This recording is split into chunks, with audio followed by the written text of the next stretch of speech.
We will Since this is begin live, with the. you have to say all the extra embarrassing things. Yeah, we'll begin with the introduction, and then we'll just go straight into the interview. Sweet. And N64 Josh here can tell us who he is and why he's here and why everyone loves him.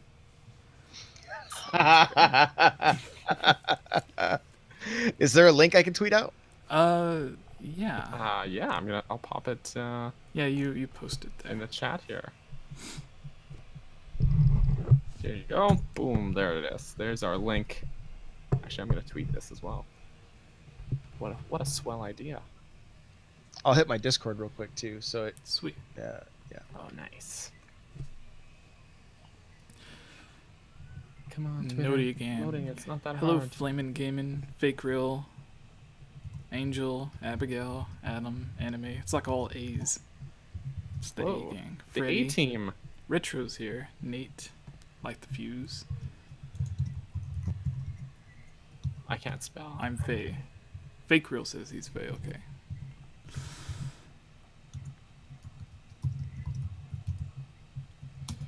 Great little tweet there.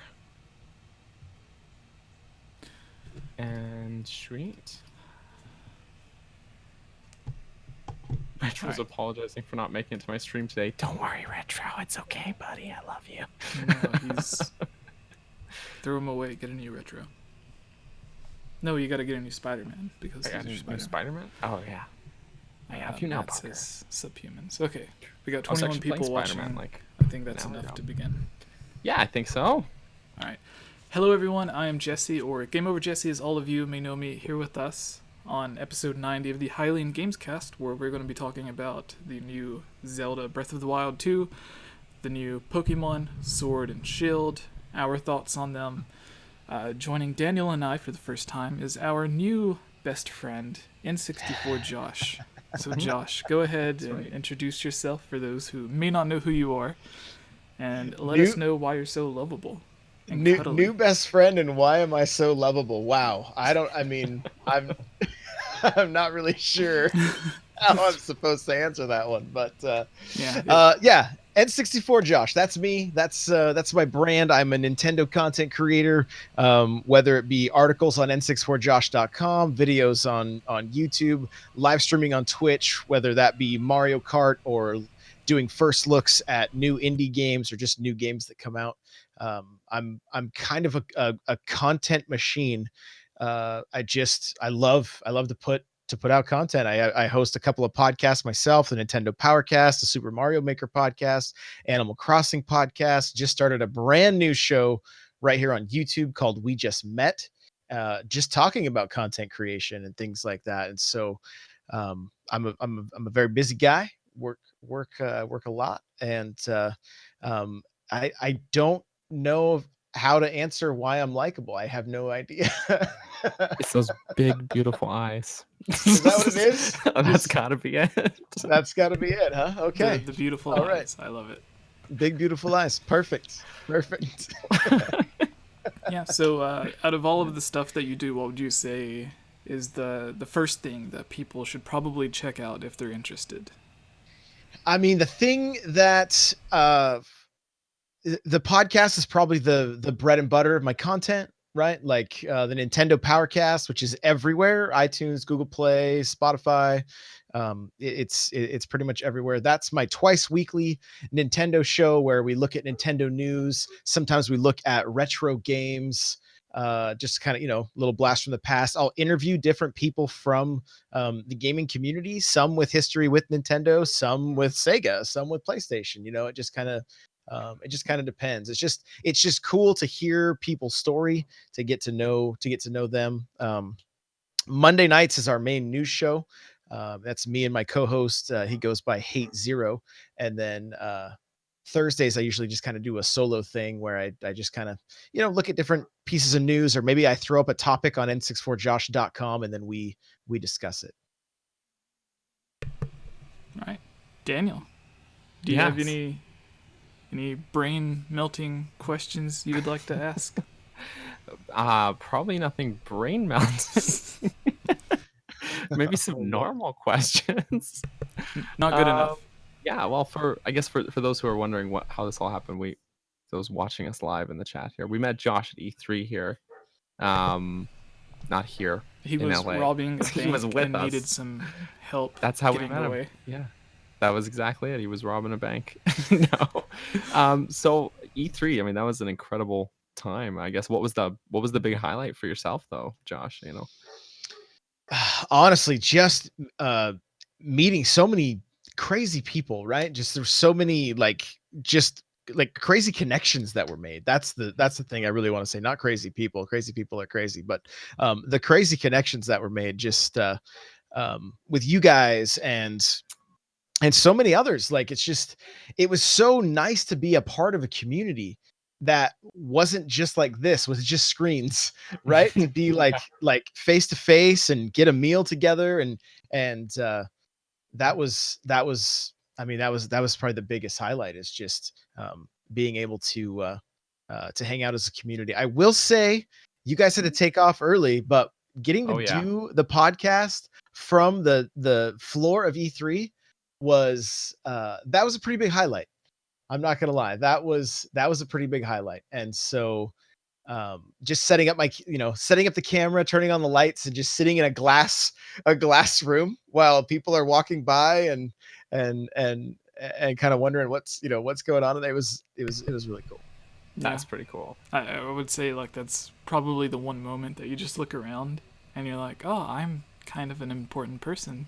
I get to do something cool. This moment during the behind the scenes, I have footage of, I won't say who, but a relatively large, well-known content creator walked by, and I was talking with my friend Caitlin, who I met at E3. She helped me out and did the show with me, and I was like, we were like joking, like all these people think we are important, right? And then I go, oh, except that guy. That guy's huge. He definitely doesn't think that.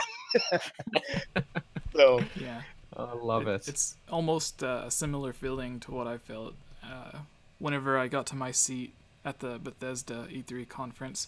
I was looking around and it was like all super famous people around me, and I'm just like, am I supposed to be sitting here? What's going on? And it turned out, yeah, I was yeah, like I went and asked someone, they're like, no, you're supposed to be there. And I just looked back and I'm like, are you sure? Because that's like one of my favorite YouTube people, comic historian, who just talks about comic book stuff all the time and different storylines in the comics, was sitting like 2 or 3 rows in front of me. And there was someone else that I wasn't necessarily a big fan of, but I knew who he was and I liked what he did and everything, and he was on a few other YouTube channels that I liked. And then there was a bunch of filthy casual people sitting around me, like the people that like managed the actual business, and I'm just like, I don't know if I belong here. And then there was like some dude sitting diagonal from me that I was talking to. He interviews different bands and stuff like that, just basically a bunch of metal bands, and I asked him how many followers he had on YouTube, and he had like 4 million. And I'm like, okay, well, now I'm embarrassed. So, but yeah, it was a really good time. That was probably the one time that I kind of felt like that. But what kind of topics did you do on your podcast from E3? We just recapped the show, right? We kind of just recapped the week and the different, some of the different contacts that we made, the games that we checked out. And I mean, E3 for me was this was the first time going under my own brand. I had been one other time, and I worked, right? Like, I mean, it was like walking 7 miles a day back and forth through the convention center, just like, okay, I have this meeting. Okay, I have this meeting. Like, I didn't get to play. I didn't get to play Link's Awakening. I didn't get to play Pokemon, and I didn't get to play Luigi's Mansion. I didn't get to go in. That's probably my biggest disappointment, is not being able to go in. But you guys saw my tweet, right? About the Link statue, the little Link keychain. Oh yeah. Yeah, you had a friend that gave you one or something? You got hooked up? Oh. No? Okay, you guys ready for this? Oh, this? Yeah. Okay. So, I had been talking with the different Nintendo ambassadors, right? Just because it was like kind of cool finding out like, where they were from, what they were doing, just things like that. Just out there breaking hearts, Yeah, just just chatting. And so well, one of them in particular, she helped me with the set up my camera, and we played the Marvel Ultimate Alliance, the Black Order, Marvel Ultimate Alliance 3. And so I recorded the whole thing, and she did such a great job of like breaking everything down. She was very knowledgeable. I mean, it was very apparent that she knew what was up, right? This wasn't just a job for her. Like she took it serious. And so I asked her after like 10 minutes before E3 was about to end. I said, "Hey, do you have like a supervisor?" I went back and saw her game. Her name was Ashley. She goes by Banana Boat on Twitch if you guys want to go check her out. But I said, "Hey, do you have like a supervisor or anything?" And so she was like, "Yeah, he's right over there with the green stripe on his arm." I was like, "Okay." So I was like, "Hey, man, you're like a supervisor or whatever." And I could tell it was almost like at a restaurant where they're like, "You want to talk to the manager?" And the manager's like, "Oh no, what was wrong with your food?" Right? And so I was like, "Hey, I just want to let you know that like Ashley did an amazing job, like showcasing this game, making it like helping me understand it better in the short time I was here. I'm way more hyped for it than I was before I walked up here. And I just want to let you know, her and everybody that I talked to did a really good job." And he's like, I appreciate you telling me that. Reaches into his pocket and hands me the keychain. Wow. All right. That was it. Like, I didn't ask. I was like, this is it. To try to ask anybody else was futile, right? That was it. Like, even the ambassadors that were there were like, "We can't help you. Like, there's nothing we can do." Like, yeah, sorry, I wouldn't give mine up either. So. No, I don't blame you. I mean, I got PAX this later, so there's another chance. But I had just given up hope on getting this keychain, and here he just pulls it out of his pocket randomly, and is like, "Hey, thanks for the feedback." So I think I've got for those who are like, "What the heck is this guy talking about? This keychain?" Yeah, lesson of the day, guys. A bunch of stuff. Be nice and polite, and you might get stuff. This is the keychain that we're talking about. So they were giving away at the E3 Link's Awakening booth. It's just a little tiny Link. He's precious and adorable, and I love him. Yeah, and for some reason, people were trying to sell him for $80. Yeah, on eBay. Like we got out of like day one of E3 and look online and like, wow, people are already listing this online. Like, why would they want to get rid of the cute, adorable Link? Like Ed was saying, he's like, yeah, if it's not nailed down, people will sell it. Like it's wild, but yeah, that's super that you were able to get one. That's your new best friend Ziltic, you mean? Yes. He's a good dude, man. He's a good dude. All right, so you also have a book, Josh, right? Would you like to I talk do. about that for a bit? Yeah, I do have a book. It's called Another Castle, and it is my journey with content creation. Okay, I thought you were going to say slaying dragons, but that's fine too. I know, sorry. Yeah, but with content creation, depression, disappointment, and like kind of just navigating the waters and realizing that like sometimes our princess is in another castle, right? I illustrate everything with Super Mario Brothers. And so to kind of just give you like the quick pitch here, it's like we have those moments in our life where we set goals and we're like, "Hey, I'm really hoping to attain this goal, and it looks like the stars are aligning and everything's coming together." And it's kind of like climbing the mountain only to get the better view of the real mountain you have to climb, right? And your princess is in another castle. And the point of the book is to just find joy in the fact that you're in the journey, that you get to keep going, that you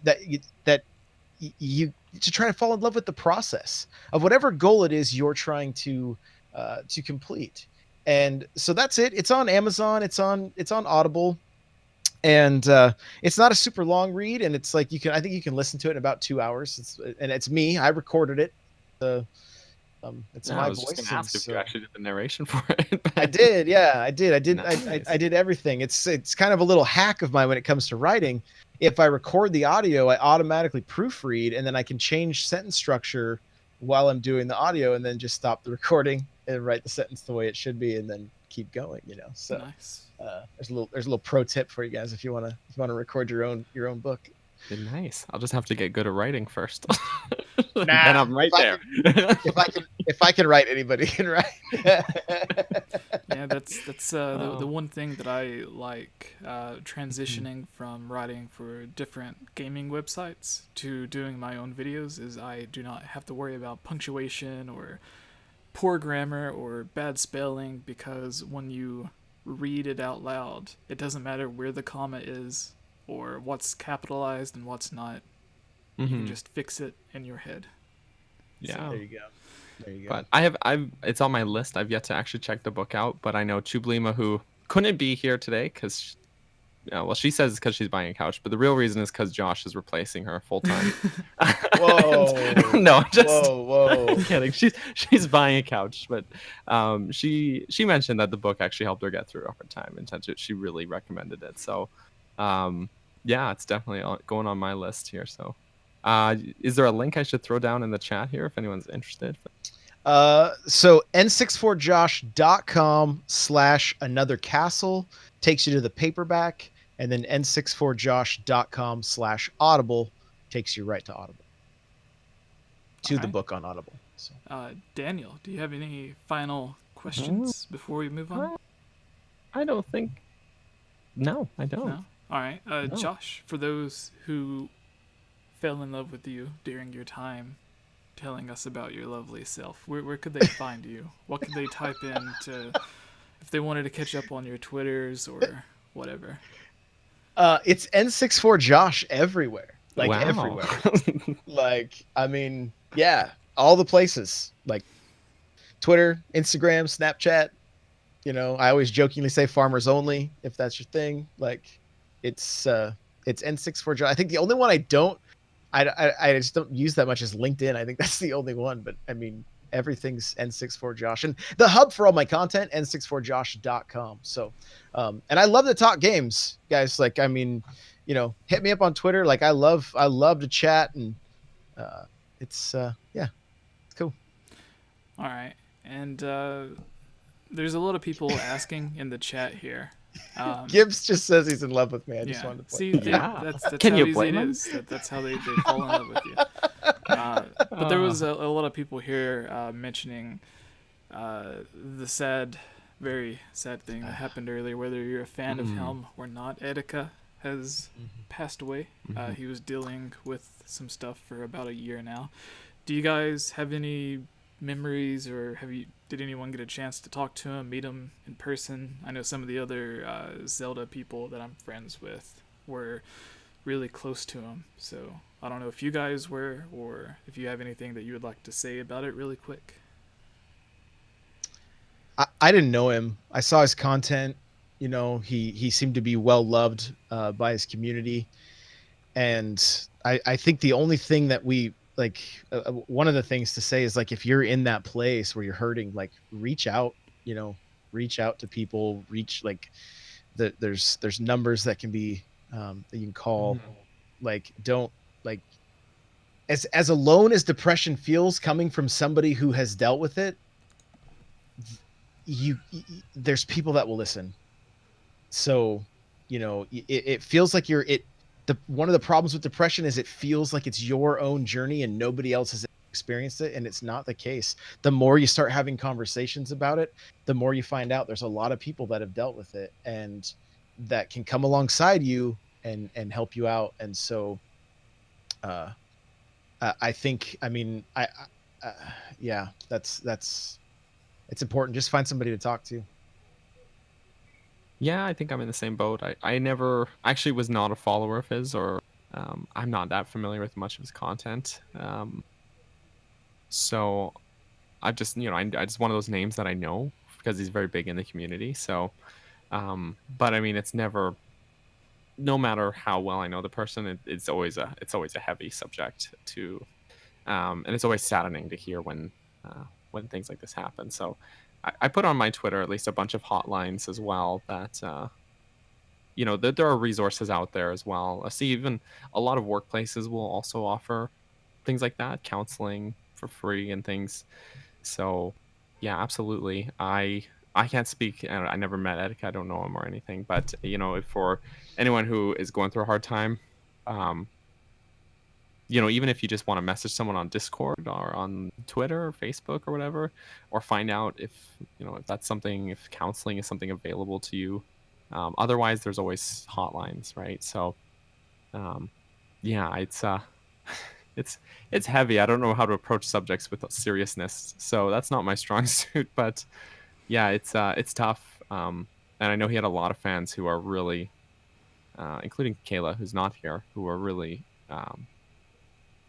really upset over this. So, um, yeah, that's. I'm gonna stop talking now, Jesse. Why don't you take us No, away? I was listening to a podcast earlier that kind of briefly went over it, and they mentioned I don't know if it was just on YouTube or between YouTube and Twitch, but they mentioned that he had roughly he was getting close to reaching that big million follower goal or million subscribers. So there's definitely a lot of fans that are saddened by this. I know a bunch of our friends were big fans of his. I seen them tweeting about it as well. There is a bunch of people mentioning, I don't know what the story was, but it seemed like maybe his YouTube channel got taken down a week ago from a video that he posted, and there's a bunch of people wanting a petition signed to bring it back up so that they could just remember all of the fun videos and everything. Yeah. And for those that are watching this, if you're going through a bad time and you don't think that you have a friend or someone who will listen, feel free to reach out to me on Discord or Twitter, and I'll chat with you, and we can go over some stuff. And likewise, my DMs on Twitter are open. So, yeah. All right. Open. I'm just really bad at checking my phone, so.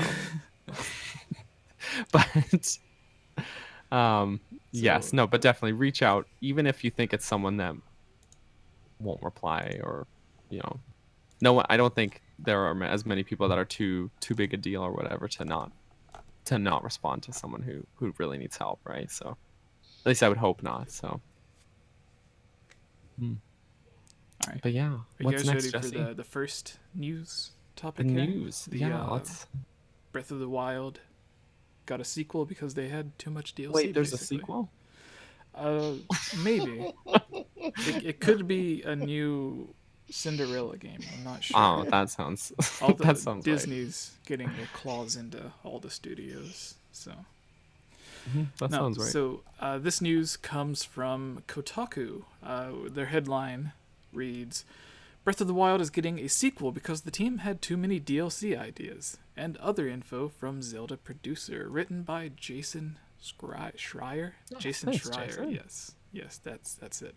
So skipping their little intro here, going straight to the interview because it's kind of a long one. Aonuma says, the original game was released 26 years ago on the Game Boy. This is talking about Link's Awakening.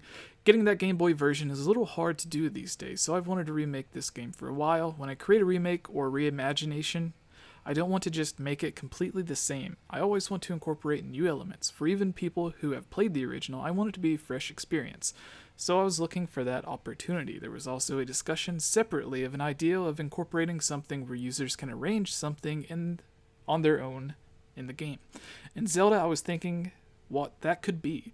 We landed on the idea of dungeons. When we were thinking about arranging dungeons, quick segue here for those who don't know, the original Zelda game, I don't know if they mention it here or not, but the original Zelda game on the Famicom Disk System was also meant to have its own little dungeon designer, but Miyamoto thought that it would be too complicated for the casual fans to understand, and it would deter them from playing the game. They would think, oh, well, that game's too hard, I can't make my own dungeons, what's the point of playing it, and then completely skip out on the actual main game. So they, even though it was finished and completed, they decided to not release it. And it seems like they're finally getting back to that idea here, which a lot of people were wishing for a Zelda dungeon designer whenever Mario Maker released, so looks like they're finally getting it. So going on, we landed on the idea of dungeons. When we were thinking about arranging dungeons, creating a puzzle on their own is always a little bit hard, so we thought, what's an easy way to have players be able to arrange things? We thought maybe room arrangement or a map arrangement would be an easy way. And it'd feel like solving a puzzle. That's how we landed on the dungeon editor, Chamber Dungeons. Once we landed on the idea of arranging dungeons, we were thinking in Link's Awakening, pretty much every room is about the same size. So we thought this would be the perfect fit for incorporating the Chamber Dungeon. And that's how the reimagining came about. That also reminds me, if anyone has played Skyward Sword, Skykeep Dungeon, is that the name of it? You had to rearrange its different rooms as well. So it's very much a 2D version of that dungeon.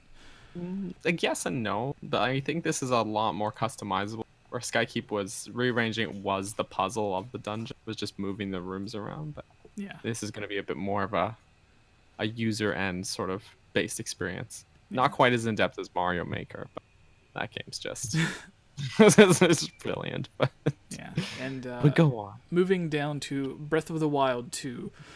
On the lack of button remapping in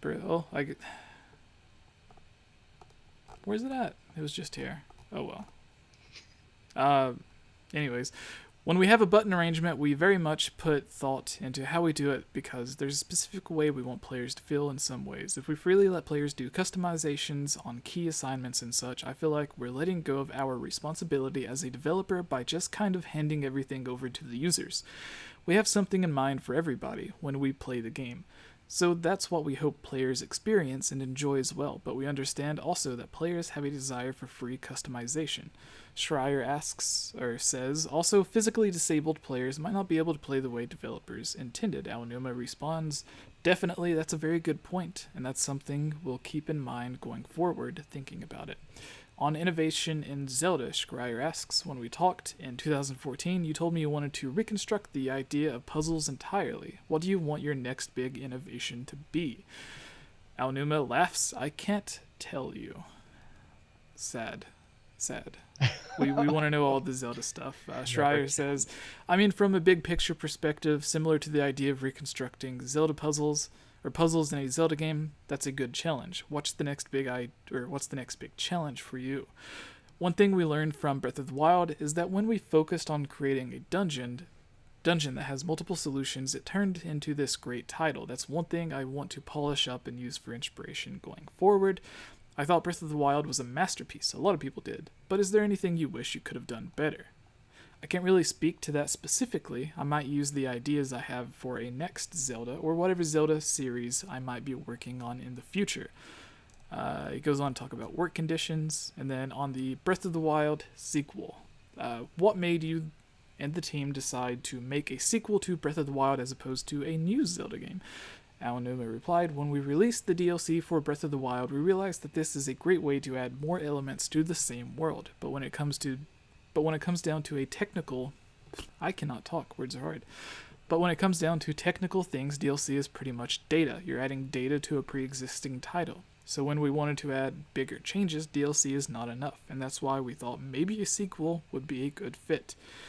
Schreier asks, was this sequel originally planned as DLC? Aonuma replies, initially we were thinking of just DLC ideas, but then we had a lot of ideas, and we said, this is too many ideas, let's just make one new game and start from scratch.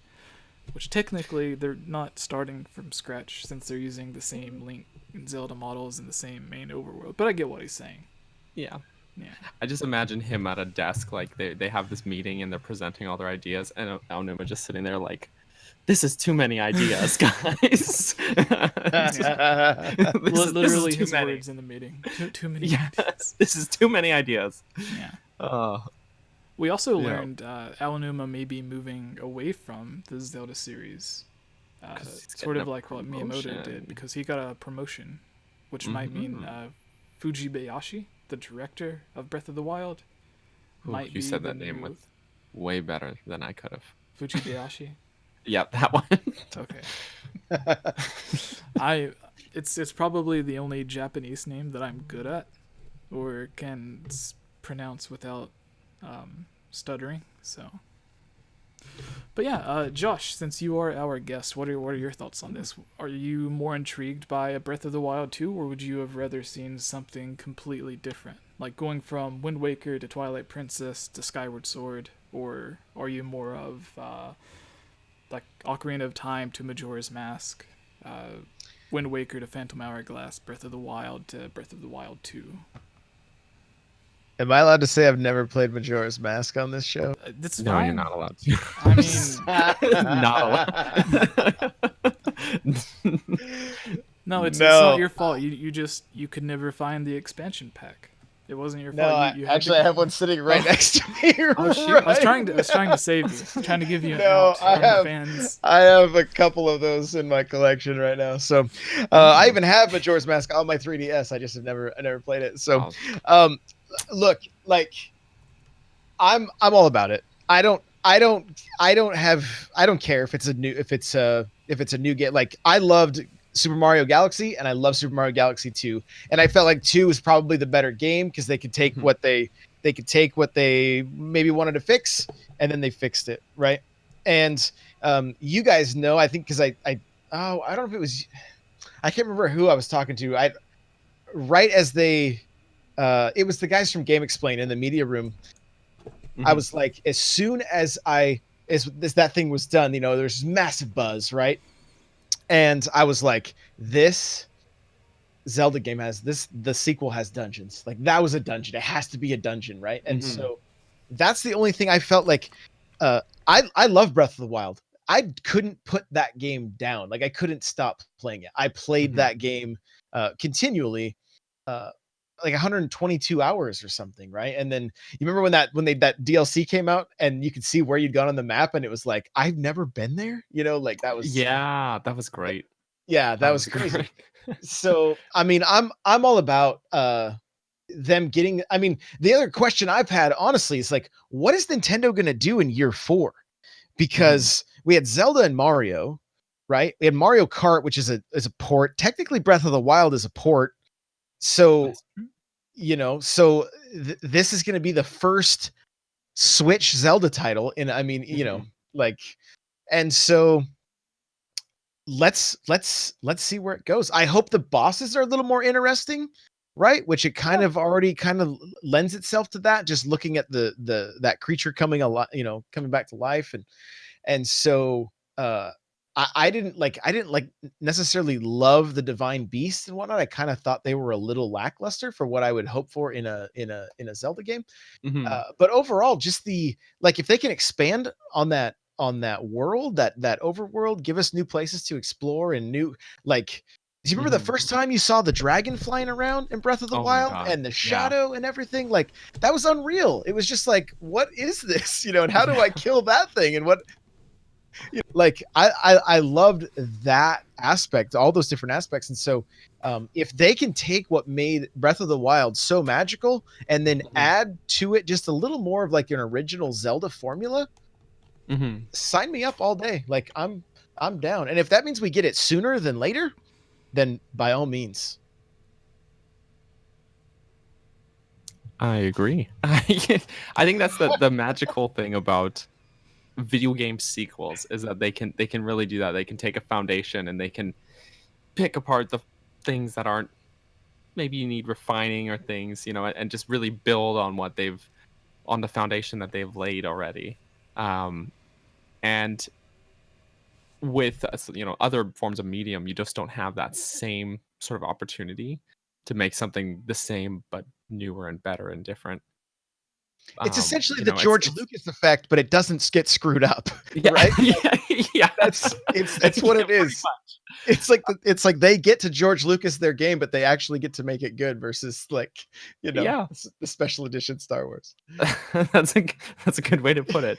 Without any weird extra dance numbers or. So we got a super chat here. Excel. Actually, you could give me a dance number in Breath of the Wild, but. Excel super chats $1. Hey man, if you got a question or anything, throw it in the chat there. Excel, thank you for the super chat there. But yeah, no, I'm excited to see. I think that's the thing is with with Breath of the Wild, the game was built entirely with the mindset of taking feedback from Skyward Sword and applying that, and them saying like, okay, these are things we've gone too linear in our focus on Zelda game design. We've gotten too heavy into tradition and what our conventions are. So how can we shake things up? How can we change it? So then Breath of the Wild came out of that. And I think this is going to be the same thing where people they had such great reactions, but like, this game was great, but we missed this.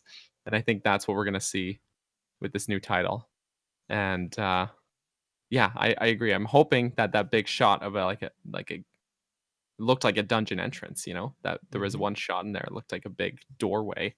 So we'll see. We'll have to wait and see, though. I'm not going to say anything's for sure. it definitely it did look like a dungeon. And one of the things I'm hoping for is kind of like when you start Breath of the Wild, when you go to the first pedestal and the first Sheikah Tower rises up, Sheikah Towers from all over start to rise up. And then they do the same thing in the DLC, that all of the new shrines like start to rise up out of the ground as if from nowhere. And I'm hoping that they just redo the same thing again in Breath of the Wild 2, to where you go and you do something, and like maybe when the castle rises up out of the ground, that all of the old temples from like the Earth Temple or the Fire Temple, the Water Temple, they all just start to rise up as well. So it's like, even just an entrance. Yeah, it's like they were there the whole time. Because we see the whole castle go up. Like, who knows what else could... Yeah, and they just rise out of the ground the same way they did in... Don't mess with my emotions, Jesse. Don't mess with my emotions. And then something else that I thought like would be awesome for them to do in the second DLC, to give us more temples or whatever, if they were going to go in that direction. Like the easiest way that I've seen they could have done that is everyone was hoping to play in the past in Breath of the Wild with the DLC, because you get all the memories and then you could see all of the villages the way that they are in the cutscenes. Like Hyrule Castletown, it's, there's all the different buildings and stuff in it that they created for a cutscene that we never get to see or play or run through, but they still exist. We just can't access them, which is sad. Yeah. But I think they were meant to at one point, but yeah, maybe then the story changed. But in that same way, I was thinking like an easy thing they could do, because they have the Trial of the Sword, to where you literally just put the sword in the pedestal and all of a sudden like you get taken to the trials or whatever. And there's the Temple of Time. In Twilight Princess, when you put the sword in the pedestal, the stairway... wait, is it the stairway? Yeah. But the first one, the door's open, right? And then in the second pedestal, the stairway. You gotta go through the door. And then it takes you into the, like, back in time. Yeah. The not destroyed Temple of Time. Yeah. And Ocarina of Time does the same thing. When you put the sword in or pick it up, you go back and forth through time. So I was thinking, they could just do that in Breath of the Wild. Like, all of a sudden there's a pedestal in the Temple of Time. And you go and you put the sword in, and all of a sudden the almost said Spirit Temple. The Temple of Time is like reconstructed. It looks great. You walk out, and all of a sudden you're in the past 100 years. So I thought that would be a great way for them to do that. But since we're already talking about ideas that we want for Breath of the Wild 2, Josh, what's a major thing that you would like for Breath of the Wild 2? We'll go through and do 2 each, since I already have done 1. You can go, Josh. I think the biggest thing that I felt was lacking was dungeons. That like it everything in Breath of the Wild, and I mean, don't get me wrong, I like the shrines, I like doing that stuff. I thought those little puzzles were fun. I thought it was great, but it kind of lacked that grittiness and that darkness that this trailer just showed us. It was like, no, Zelda can still be pretty dark if they want it to be, like. And that's my biggest hope, is that we get back into dungeons. And like I said, I wouldn't mind seeing just the classic Zelda mechanics, where it's like, I need the hook shot to get here. Like, I know it's been done, and it's maybe I'm alone in this opinion, but like I liked being able to see areas I couldn't get to and then getting back to them, after you get a certain item or whatever. Like I enjoyed that aspect of the games because you're always keeping a mental checklist of like, oh, that's right, there was that thing that I needed, or that, to be able to lift that rock that it's been blocking my path this entire time, and then you finally do it, and there's like, I don't know, there's some satisfaction to that, about like, I finally found this, I finally unlocked it, and now I'm gonna do it. It's funny that you say that wearing a Super Metroid shirt, because that's basically the game in a nutshell. I finally got the space jump boots. I can. Yes. Yeah. But no, I mean, I agree. I liked Breath of the Wild for what it was. I liked being able to step away from sort of the thing. But there are some classic elements that I think were missed as well. And I didn't mind the absence of items too much, because I felt like the runes did a fine enough job replacing them, and I was okay with having fewer of those that were used better than like the spinner in Twilight Princess, where you used it like 4 times in the whole game, and 3 of those times were in the dungeon you got it. So yeah. And there's one side quest, or it's not even a side quest. There's just like one small area in Hyrule Field where you can use the spinner to get a heart piece. Yeah, exactly. So I mean, there's but I think there's a happy medium to be had here, and yeah, and like you said, that trailer was dark. It was dark. Not just the lighting, not in just the literal sense, but geez, we got like zombie Ganondorf happening here. We got just a lot of it's implication. Tingle. Didn't you watch the video? Don't say it. It's Tingle. Don't say it, Jesse. That's why Tingle wasn't in Breath of the Wild, because he was buried under the castle. Tingle was the original hero. Oh my gosh, I can't believe you're killing me. All right, what was you gonna say, Josh? But no, I mean, and that's I think it's that idea of like going on that adventure with Link. Mm-hmm. Breath of the Wild, everything felt kind of so bright and wide open that there was never much that felt like claustrophobic, or like I'm kind of in trouble here, and I've got to kind of, be careful to get out of this situation, or what am I gonna encounter in the darkness, in these darker areas, in these dungeons. Like, I wanted to go underground so bad in that game, and like just kind of experience the underworld, and what was there. This felt like it was all kind of just like on the surface, and I mean, I'm not like, no part of me like dislikes Breath of the Wild. I think it was amazing, but no game's ever going to be perfect, right? And so I think with what they did with Breath of the Wild. Have you played Frogger? Is that your perfect game? Is that the game all games are measured against? Is Frogger? Yeah, that's it. It's the one game to stand the test of time. Why isn't this the Frogger Gamecast then? Why not Tetris? It has frog. I can't believe it goes across the over Tetris. No, okay. Seriously, go on.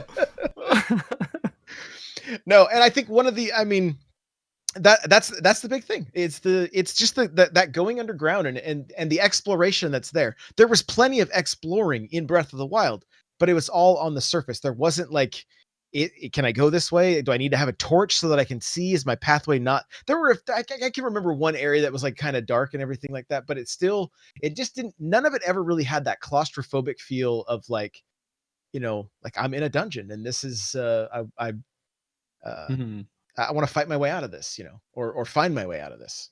Mm-hmm. The mazes, things like that, The mazes were pretty fun though, but even still, you could just climb to the top of it and just look around. It's a great place to go for hunting for guardian parts. So true. Yeah. But no, I think I agree. Obviously, my playtime on Breath of the Wild, obviously I'm a fan of it. So for those watching, obviously that we're not trying to dig at the game in any way. We all love the game, but it's still important to examine the things you love, because there's always room for improvement too. So before we get roasted in the chat for not liking game of the year. So, little disclaimer here. Odyssey was my game of the year, if I'm going to be honest. Oh, really? And Odyssey was great too, in its own way too. Like, yeah, they were both fantastic. Amazing. It was hard to choose. But I think I gotta give it to Breath of the Wild over Odyssey. But I feel like this is a podcast chat we had like 2 years ago. Which one's game of the year? Odyssey, Wild. I'm sure we had a topic on that one day. No, we did. I think we did. We have it with I think that was the one we had with Yellow Killer Bee, who was actually it might at the have. Nintendo I think it World was Championships. I think so. Yeah. Yeah. No, she was. Yeah, we should bring her back on sometime. Yeah, like, no, how was it? too How was famous it being now. on Nintendo World Champion twice now? Yeah. No, but yeah, it's like you're allowed to have criticisms, right? No, No, not okay, on the sorry. internet. not of Majora's Mask. No. I think from the comments here in the chat, everyone seemed to hate the Korok seeds the most. That's what I'm noticing too. Except for Gibbs. Well, Gibbs is the only one I think is really allowed to hate him because he actually got all 1800. Yeah. He 900. got the original 900, and then Yeah, then he did it again on Master Mode. The crazy bastard. So, What? Yeah, I never did that, but I don't have the patience. What? But I stopped picking him up if I saw him. I'm like, I don't even care about you. I'm not even like, I'm not the Bye. slightest bit interested in what you have to offer me. I'm going somewhere else. Like, you stay hidden the rest of the game. I don't know. I would still get them if I would find them, but I wouldn't go out of my way just for them once my inventory was like capped. Yeah. After that point, it's just like, if I find him, I'll pick it up, but otherwise, like, I'm not gonna. Yeah, because it gets to a point to where like it doubles every time, right? Like, yeah, you need something like twice that. as Like many to you get- you can still do it with. I think you only need around 400 to actually like cap all your inventory. So, but I think in my first playthrough, which was my most in depth, out of the I'm on my 5th now. I obviously like this game a lot. I played through it once and then I haven't gone back in it. It's worth going to get back on Master Mode, I think, but just because the Right. enemies are so much harder. but you can't like cheat against them in Master Mode to where like you just stand on a cliff and throw the bombs at them Right, because right, they yeah. also like start to heal. They over all time. heal. Yeah, so you actually got to be like really fast fighting all of them. But Yeah. I lost my train of thought. So Oh is yeah, it but your turn, Daniel? oh, for what? Or did you give yours? My- Like what you had want for Breath of the Wild too. Oh We're gonna do like gosh. 2 each, I guess. Are we? Is that how we're doing? Just give me like any like obviously I think the reason I like all my favorite Zelda items like the hook shot, things like that, are all really cool items that help you traverse the world in different ways, different and faster ways. So give me something. I'd like to see some classic items returned, but I don't want just all the same items returned. I think I want to see them pull out some new item We need the in candle that vein from the first that is like Zelda. completely new, completely separate. The candle from the first The Zelda. candle. Give me the candle, the raft, and the ladder. Link just carry those in his pocket. Would Breath of the Wild not been a lot easier if you could have taken the raft with you, like in the first Zelda? Sure. Yeah. It's true. It's true. That's a good point. Just keep Or one. if you could craft your own Keep it in your raft. pocket. Like, you have all that wood. Yeah. What are you Ooh. using it for? Oh, I know what my other one is. Now, just give us a village with just a blacksmith in it. One village with a blacksmith. Yeah, just I don't care which village, just throw a blacksmith in there. And then okay, my sword's broken. I really liked that one. Just go fix it up. Or okay, it gives you just give us like a durability gauge instead of just telling us when it's almost broken and then when it's broken. Put like a gauge on there. You can, if it's getting kind of low, you can take it to the blacksmith. He'll fix that bad boy up for you, and you're good to go. And then find some sort of That's- magic powder to get the elemental weapons. Yeah, I just sprinkle some fire dust on there, and boom, I got a fire sword. I just made that up. Fire dust. Yeah, you could do chew jelly too. Fire dust. It sounds legit, right? It sounds legit. Just imagine. It's fire dust. Boom, sprinkled on. Now I got a fire sword. Makes sense. You could just do chew jelly. That's already in the Chew game. jelly, yeah. red chew jelly. So I got some ice dust. Bro, that's snow. No, it's ice dust. my last one Put is it very on my simple. sword. I want underwater exploration. Oh yeah. Because Breath of the Jesse Wild wants to was swim. kind of like Wind Waker, to where you couldn't really do anything underwater. Like, you could pull stuff out of the water, but you can forget about swimming down to get it. So that would It's be funny mine. 'cause in that E3 trailer from 2016, there's a nice shot of Link like diving into the water, and it looks like that's what you're gonna go in there and swim around. Yeah. Just he just dove in for fun. And then there was a lot of Catch people. fish. I actually seen people saying that Breath of the Wild didn't have the themed dungeons because without underwater exploration, you can't have a water themed dungeon. And to that, I say Wind Waker. Because it had the Tower of the Gods. Was that the name? Where the water would rise? I don't know if You I'd had call to that get a on the water boat. themed dungeon, but it had dungeon. Well, It you was a had to dungeon like with lower water in and it. raise the water and stuff, didn't you? Nah, it just Wasn't did there that. more water in Wind Waker than any other? Yeah. Maybe all of them Yeah. combined. I don't think they needed a water dungeon because it's just the It world. was a water dungeon. the whole world is True. water. True. All right, Josh, what's your last thing here? Okay. Before we move on to the I'm doing two. Pokemons. All right, they'll be quick. All But All right. for the love of all things precious and holy, Bring back give Tingle. me Amen. something to hang onto the wall when it rains. Anything. Oh yes, yeah. I just want like climbing gloves. You put those Give me- on, it's like rain. No, Good. you Right, need an and- ice pick, like Tomb Raider. Something. Sweet. Sure. Something. Right. Give me something to hang on. And then if we're talking about items, maybe the hook shot could be shot up the side of the mountain. You can carry yourself up or throw a rope at certain levels, like just give me something here. Cause that climbing and sliding, I'm not loving that. I'm not loving that. Fair. The other thing, like I'm curious, like I'd be okay with the swords not breaking. I'd be completely cool with that. Like, I say, hey, throw lots of swords at us, give us good reason to pick up new stuff, but don't make them destructible because that's kind of frustrating for the player. I think. I don't know. It never bothered me until the Master Sword. Once the Master Sword started running out of power, that irked me. But I'd be fine with every other weapon breaking if the Master Sword didn't have to recharge its Wii remote batteries. Yeah, I imagine just basically. Fi's voice inside being like, "Sorry, Master, the batteries have Sprinkle depleted." fire dust on it. It could have There you charged it a go. lot quicker.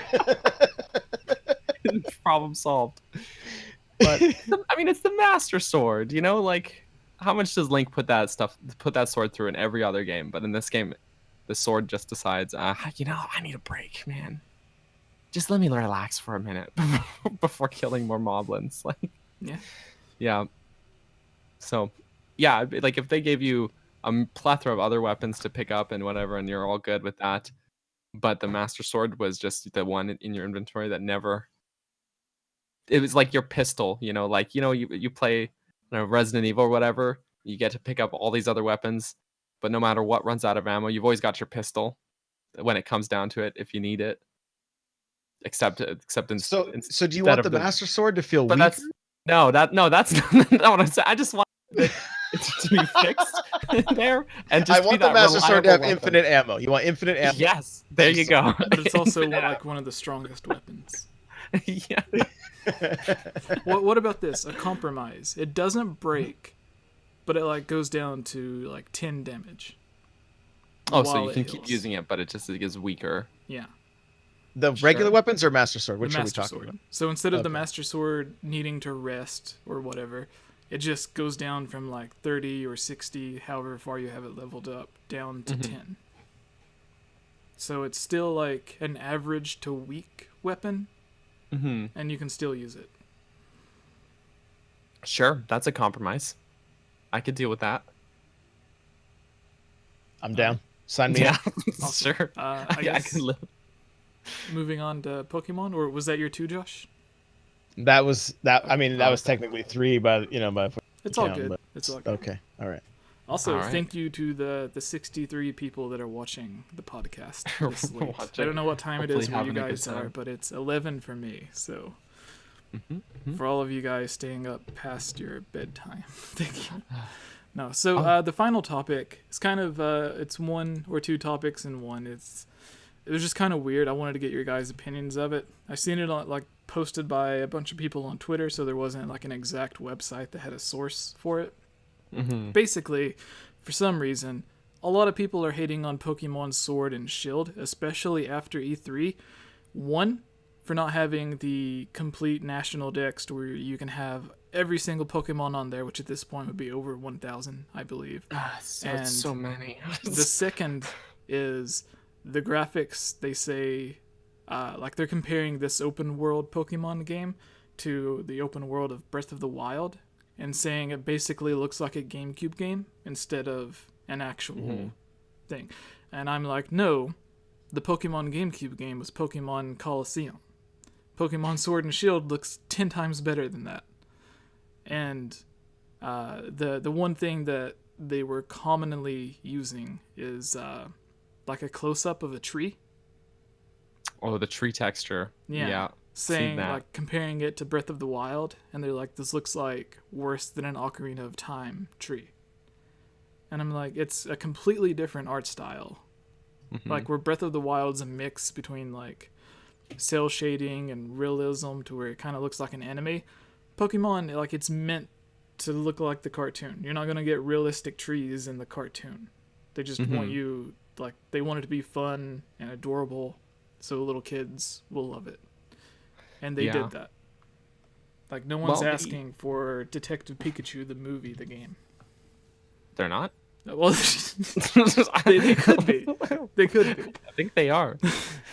But the thing is, I think what people are forgetting when they're looking at this tree texture and they're trashing this game is that this game's not done, for starters. They're still working on this. And this was just like it's like its E3 build, right? If you look at the 2016 trailer for Breath of the Wild, the tree textures in that trailer are not the same ones they used in the final game. The final game's textures are way better because at that point, the game was not finished. They were touching things up. If you look at Star Fox Zero on the Wii U, rest in peace, that game. Don't look at that game ever. It actually did. If you look at its trailers, the graphics did not look as impressive as they do in the final build of the game, because at that point that they showed the first trailers and everything, the game was not finished. So it's the same deal. I think, honestly, I think we should really reserve our inspecting tree textures set that time aside for after the game's released, because at this point anything could change in the game still. They could throw it all in the trash, start over, for all we know. They did it with Metroid. So no, so yeah, that would honestly, that would be perfect if Nintendo was like, okay guys, we heard you. You hate the way it looks, so we're just gonna start over. You'll get Pokemon Sword and Shield in 4 years. Yeah, it's karma. No, but who's complaining about this? Are these the people that have been playing on the 3DS for the last 6 years? And they're like, wow, these textures are bad. They can finally see the textures. What? Now, because it's not 240p. Yeah, what, are you serious?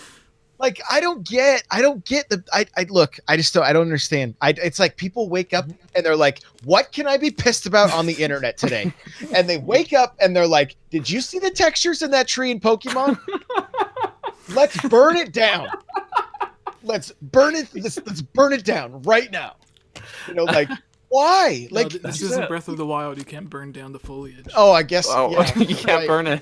They'll complain about that too. Well, I'm gonna complain about that then. My yeah, Charizard's tail can't burn the trees down. Why is he leaving a trail of fire behind him? What's wrong with the grass? It's not flammable. I don't know. Like, just enjoy something. It's it's okay. It's okay. I don't know. I'm just old and get off my yard, but like, no, I feel ya. Do you guys like? I don't think I even noticed until I saw people complaining about it, and I was like, oh yeah, I guess that is a tree texture. Like, just in like half a second of one clip of a trailer.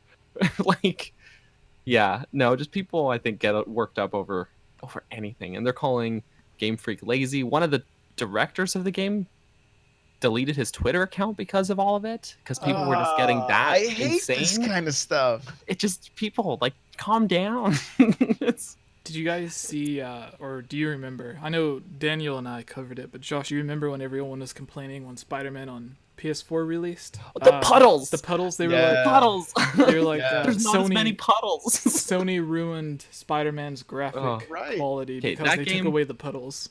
That game looks great. Sometimes you gotta sacrifice a few puddles to make sure the game runs at a good frame rate. You know?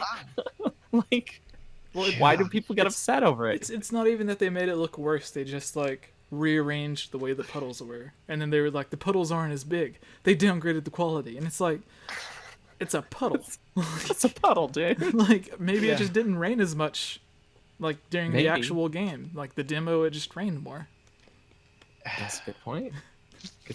That game, I just finished that game actually the other day, and it looks great. So I don't know what people are complaining about. It's a very fun game. Like, do these people that complain about this, like, do they enjoy anything? Like, do they wake up? Do they get their coffee? They're like, this was garbage, right? Like, this is a terrible mug. I hate my mug. In fact, I hate my water that filled my coffee pot. Like, what? Yeah. Like, what? I don't get it. Well, like, just enjoy stuff. You're talking to 1,000 people with a device that's like smaller than your DS. Like this is awesome. Why are we so angry about video games all the time? So between this, the Spider-Man thing, and something that they did actually change because fans complained, the Sonic movie. Which do you think is the most reasonable? Sonic, probably. Sonic. Josh, do you think Sonic was a reasonable reason to hate? Sonic, the most of those three. I'm not saying it was reasonable. I'll just Sonic choose one. Like a chubby guy with footy pajamas and a faux hawk. It was like, Danny DeVito in a Sonic cosplay. This was like, I mean,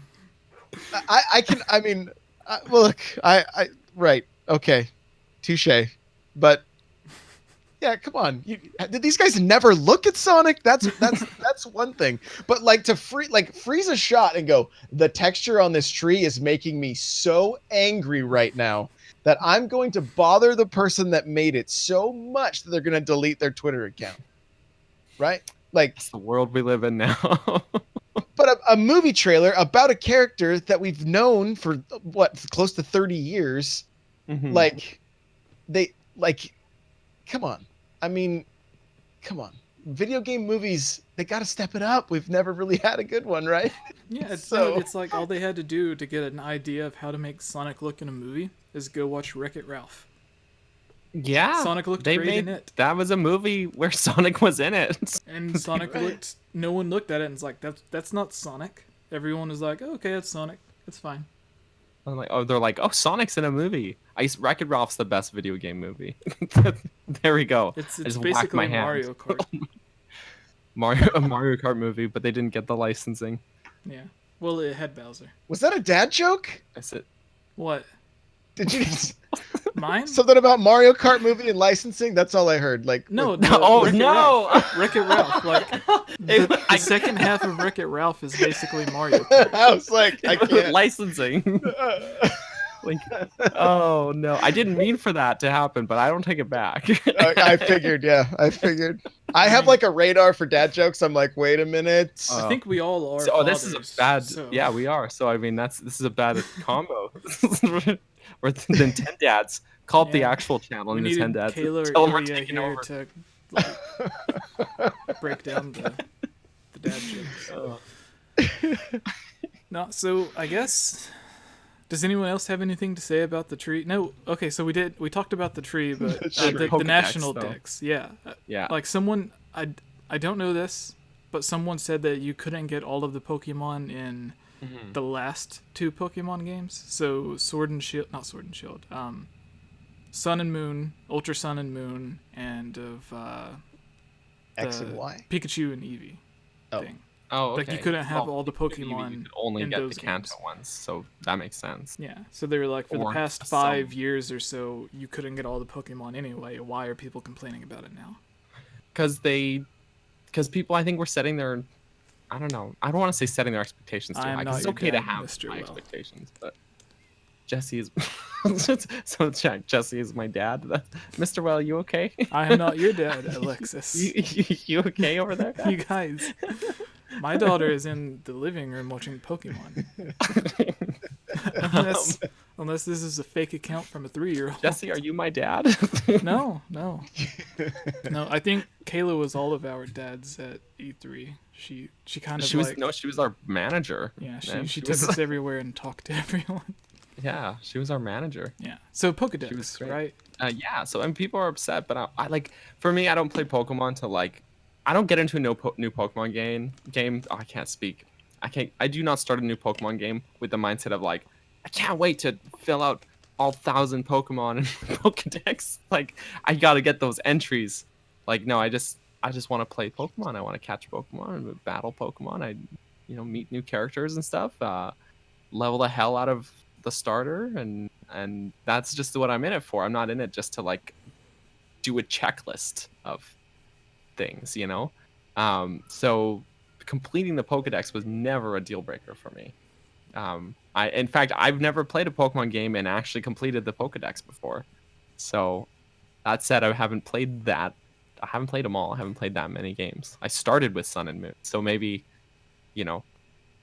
people are going to discredit me for being a fake fan, but they're going to come after you like the tree, boy. You better watch out, boy. I'm painting crosshairs on myself here. That's my favorite thing when somebody online is like, you're not a true fan. Like, oh, sorry. Okay. All right, tell me. Sure. What do I need to do? Is there an application? Get your checklist out. Please let me get your approval. You must complete these tasks to be a true fan. Must be this tall to ride. I won't be able to sleep tonight. My wife will divorce me if I do not have your approval. I've only played Pokemon Yellow and Pokemon Let's Go Eevee. So that's Pokemon Yellow and Pokemon Yellow. Yeah, I've played Yellow and Yellow. I mean, I couldn't be more thrilled to jump into this Pokemon. I have no nostalgia for it. I'm too old for Pokemon. Like, I missed the boat on that one. I was in high school. Pokemon was popular, so I really wasn't. I just wasn't into it. That being said, I'm excited to check this game out. Like, I'm excited. Like, when they got gigantic, I was like, that's pretty rad. The Dynamax thing. Like, I'm down. Like, I can't speak from somebody that's like a hardcore fan, a diehard fan, like, because I don't know. But for me, I'm thrilled walking in to E3 to the stadium they had built. I like that. All of the ambassadors were like trainers, and they were pumped and they were getting ready to, have people go fight and all that stuff. I was all about it. Like, this is killer. Yeah, they had it decked out like a real Pokemon gym. It was awesome. Yeah. Oh, I love that. When I got home, I was like squealing to my wife about it. I was like, that booth was so cool, and they really pulled you in with it. Like they went all out with that. Yeah. But sadly, they didn't have giant waterfalls coming down. But it was funny playing the demo too when they have the Dynamax that I did it first, and then when my turn finished, or my 3 turns and my Pokemon, I had Grookey out, went back to normal size, and then the trainer my opponent still had their Dreadnought. It's like this huge giant Pokemon, and I'm like, oh, he's so small now. He doesn't stand a chance. Oh no. It was great. It was a lot of fun. Like, just playing. The demo was probably the least like impressive demo of them all, but they still knocked it out of the park. So yeah, that just says something about the other demos. But that's the thing about Pokemon is, I think if it would have been closer to being done, then it would have had the big open world that we've seen in the trailers. But this was probably the one thing that they were like, I guess we can make a quick demo. Yeah. There was a website. It worked. I don't know who. Like, it might have been like Nintendo Life or Kotaku, IGN. I don't know who it was, but some website put out a survey with every single Pokemon on it, and told people just to go through and pick out, I don't know if it was like 1, 5, or 10 of your favorite Pokemon, and there was like 3 or 4 Pokemon on like the list that not a single person out of thousands and thousands of people, not a single person picked these Pokemon. And their point was like, you're crying because you can't have every Pokemon. But, like, there are dozens of Pokemon that only had, like, one person pick them. And then there was still some that had no one pick them. Poor so, Shuckle. Like, it's just a number. It's literally like a number or a stat. No one wants Shuckle. It's Shuckle, yeah. I don't even know what that is. Just look him up, and you're gonna look at him and be like, "Yeah, nah, I'm good." We used to play a daily game in my Discord. They would grab a Pokemon and they would have me name it because I'd have no clue. So I would just name random Pokemon. Like, I don't know, like Pikachu was like the Electro Rat, and nice. Charizard was just like Fire Dino, and so on and so forth. Like, that sounds like the nicknames I give my Pokemon in Pokemon Go. Bulbasaurus, Flower Cow. I've been calling him Flower Cow forever, right? I mean, I'm gonna blow your mind here right now. Blastoise. I always nickname my Blastoise Water Bowser. Just think about it. Just think about it. He is. Somebody's gonna wake up mad about that tomorrow. You're gonna get like, how dare you try to bring those two games together? Like, there's gonna be Reddit posts. You watch, dude. They're coming with torches. They're coming. Game over. Oh, he is though. Just look at him. Just look at him. Jesse's so fed up with me.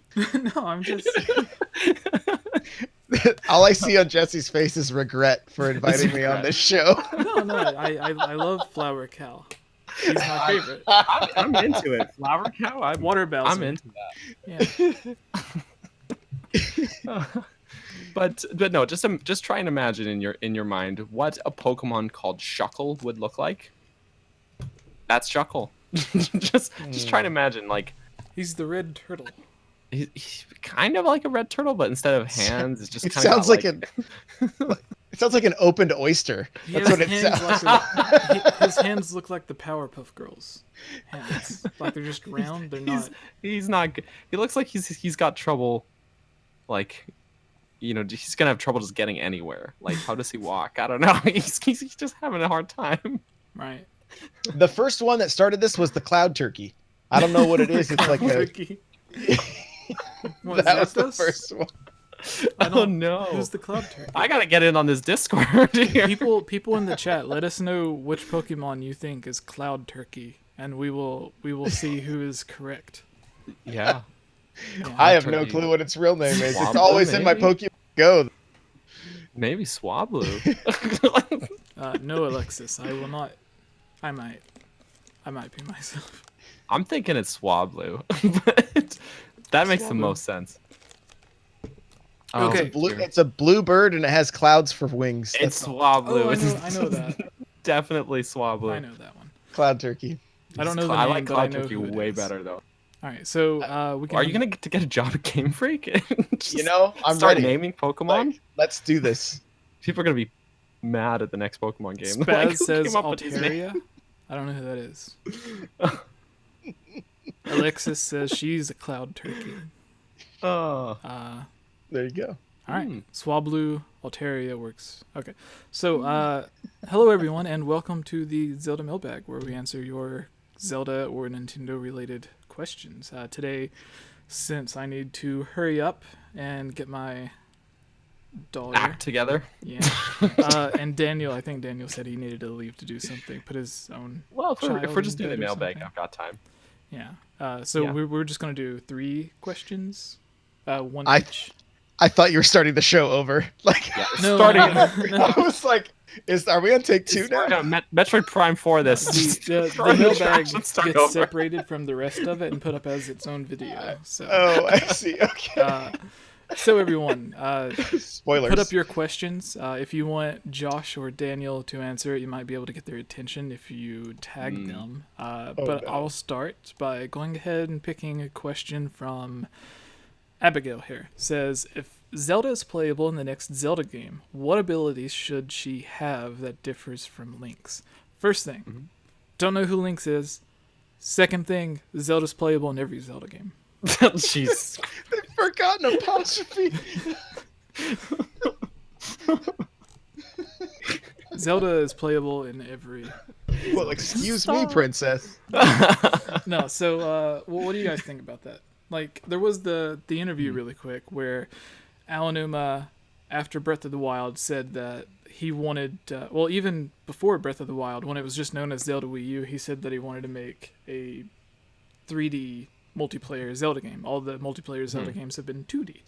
Just don't make it single Joy-Con. What? I don't want it to be a single Joy-Con. Oh, yeah. Single Joy-Con. Or just like one Joy-Con each? No. Yeah. No. Zelda deserves better than that. That's all I'm saying, guys. With this game, if he finally does, like if Nintendo's like, no, Aonuma, you're not making a multiplayer Zelda game. We need money, not creativity. I don't know.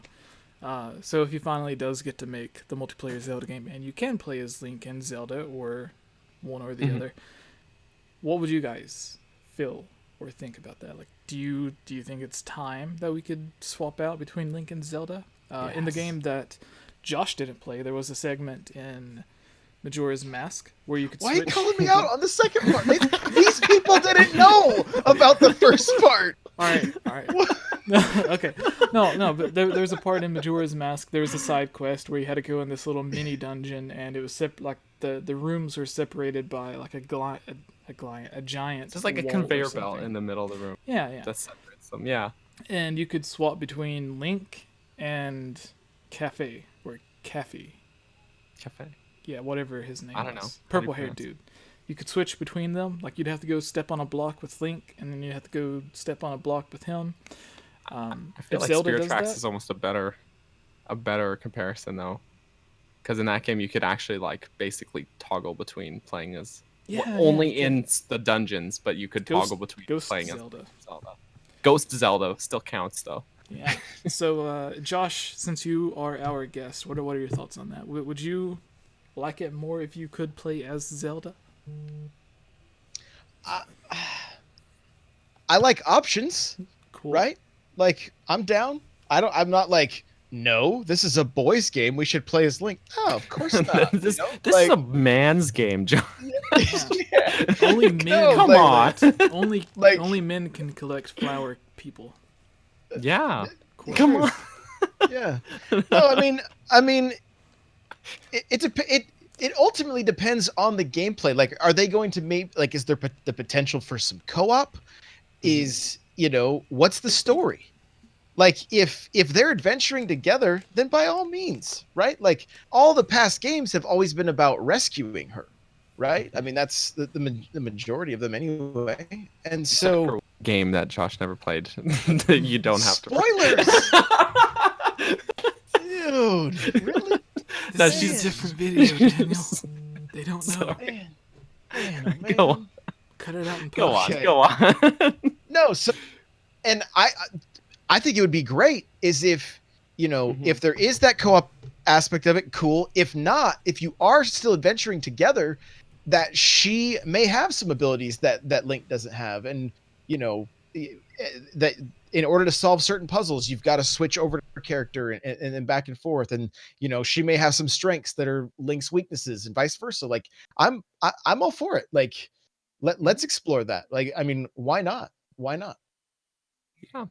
I'm down as well. Especially, I really like the idea of having the two playable characters and swapping between them. And I think it'd be cool. Like, at the end of the first game, we see in that sort of cutscene that Link gives the Sheikah Slate back to Zelda. She's handling it when they're talking again, right? So it'd be very cool if maybe Zelda retains sort of the runes that we obtained in the first game, and so we still kind of have that sort of style of gameplay. And meanwhile, Link maybe gets new abilities or new items and things, or whatever the hand thing that we don't really know what that's about yet.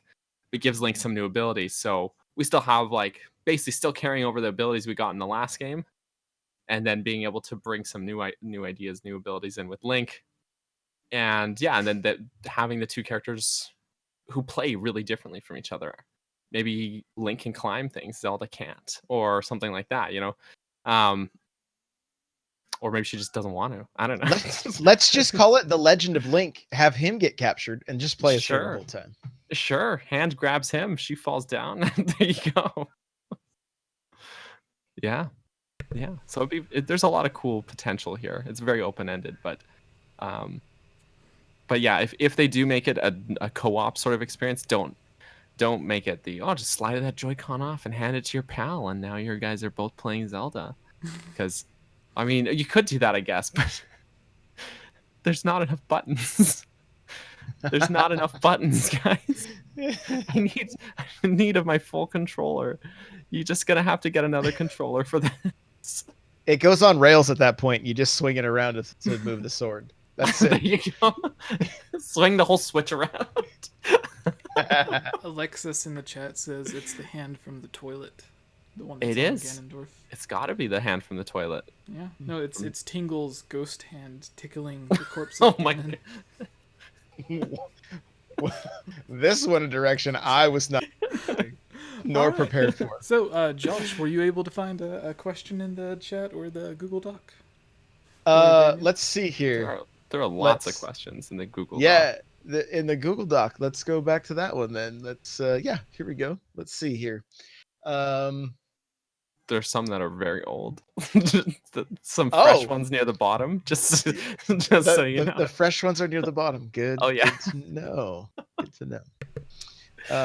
Let's see here. I'm gonna go back to the chat. I saw a question about Animal Crossing, asking opinions on Animal Crossing. All right. So I'm gonna pull that one because I'm an Animal Crossing fan, right? So it's from Spaz. It says, "What do you guys think of new Animal Crossing game? Personally, not a fan of the crafting, being able to dig up entire trees, and the shaders." So for me, I was surprised by the fact that we were doing crafting and that it seems like it's going to be a lot more on the front end of the game versus some end game, which I was kind of assuming they would have a little more focus on.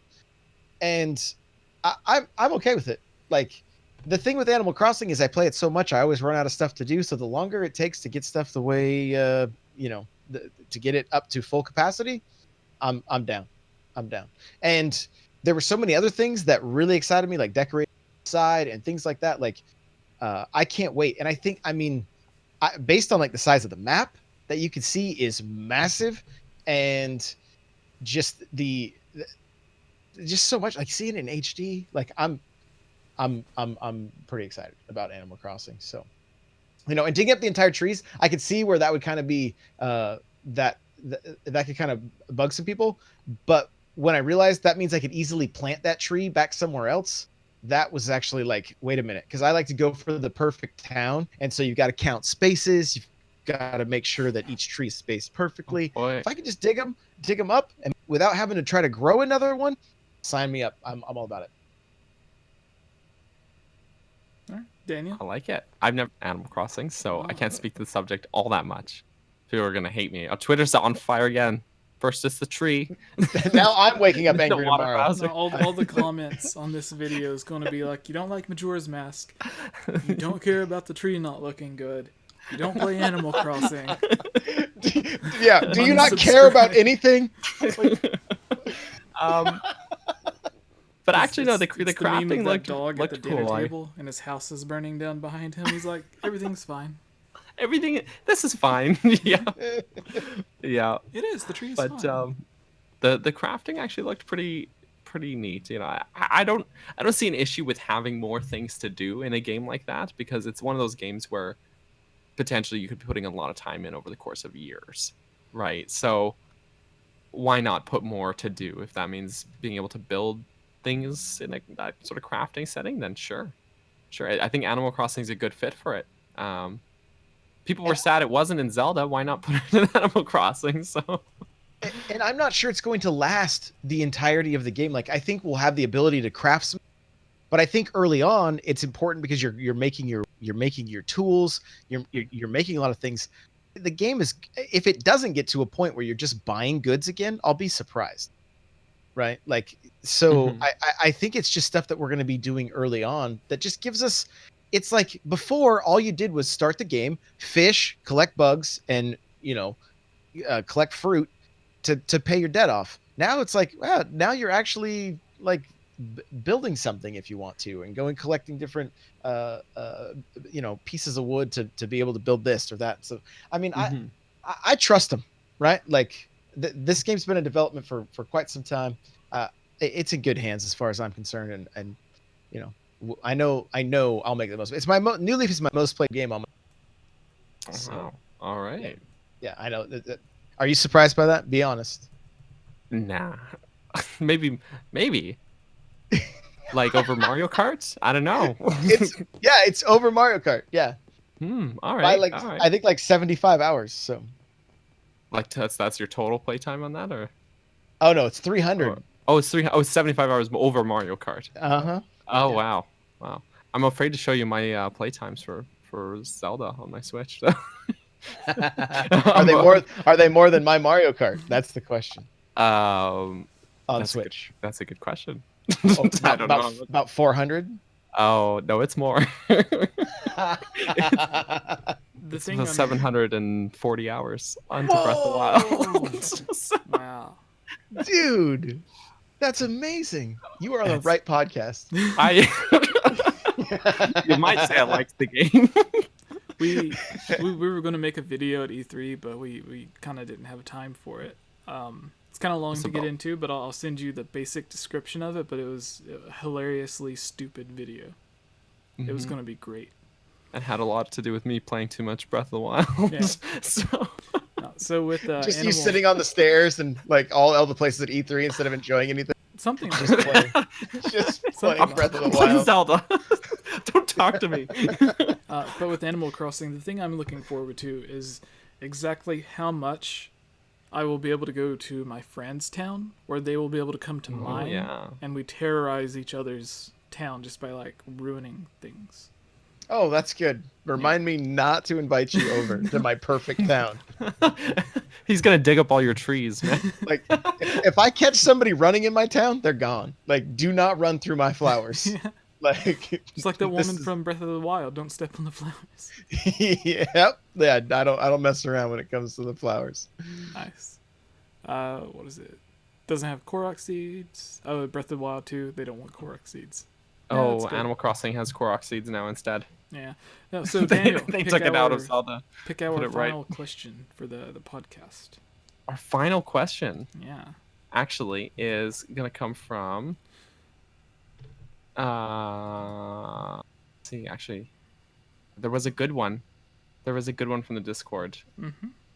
Vampimina asked, "What is the best thing about a Zelda game you dislike, and the worst thing about a Zelda game that you love?"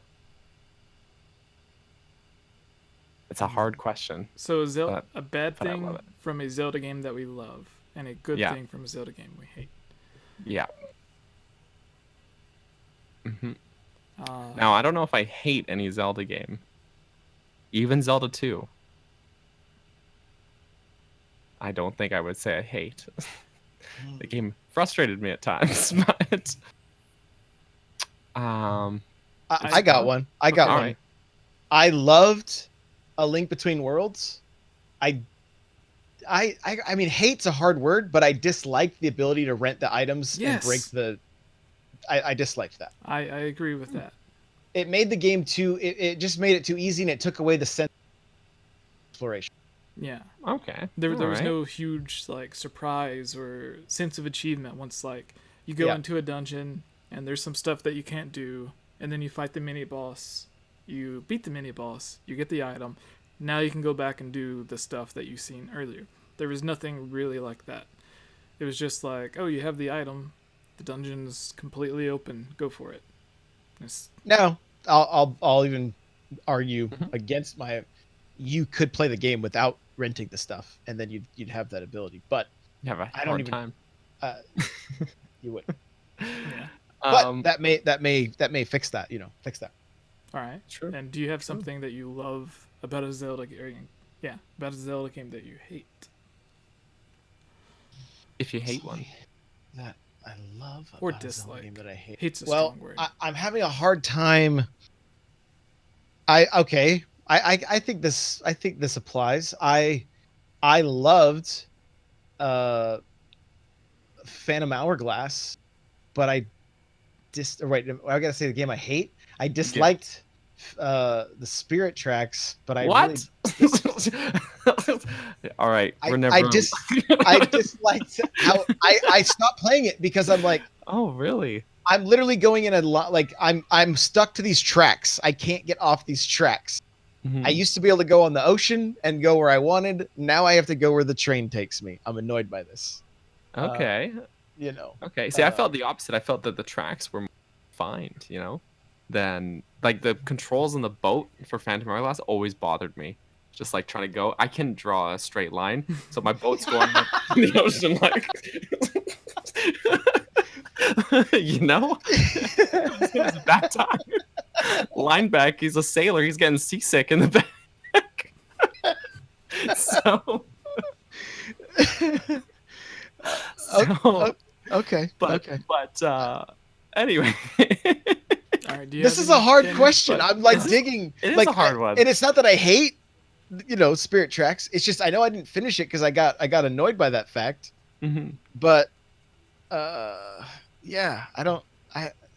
It's kind of, there's. I mean, I haven't played every Zelda game. I haven't completed every Zelda game, so I can't. There's some things I can't. I can't answer. I can tell you. Oh no, that's loved and hated again. I can't. I don't know. Okay. Sure. I can.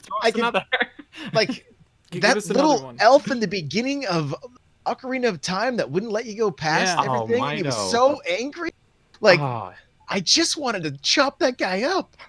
Yeah, there was a lot of moments in Ocarina of Time where I'm like, dude, I have a sword. Can you get out of my way, man?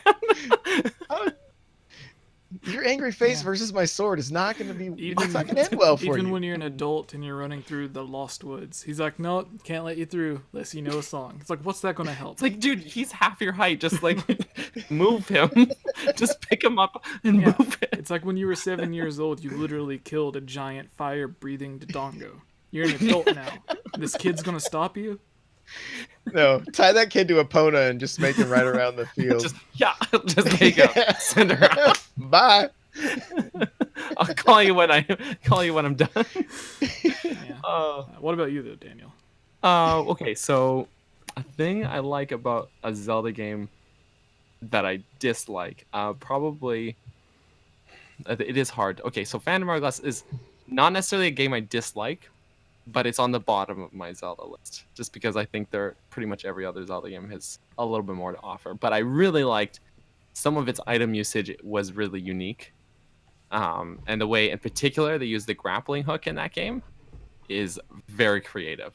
Like, you took this item from Wind Waker, where it's just like, okay, it's a rope swinging it's a rope swing that you can take with you. So that's cool. But then they make it like, okay, well, now you can use it to grapple to new places, and now you can grapple between two posts and slingshot yourself to new places and use that to deflect a boss's lasers. Okay, bye, Jesse. See you later, dude. And Tingle just right through. Tingle. Just coming right through.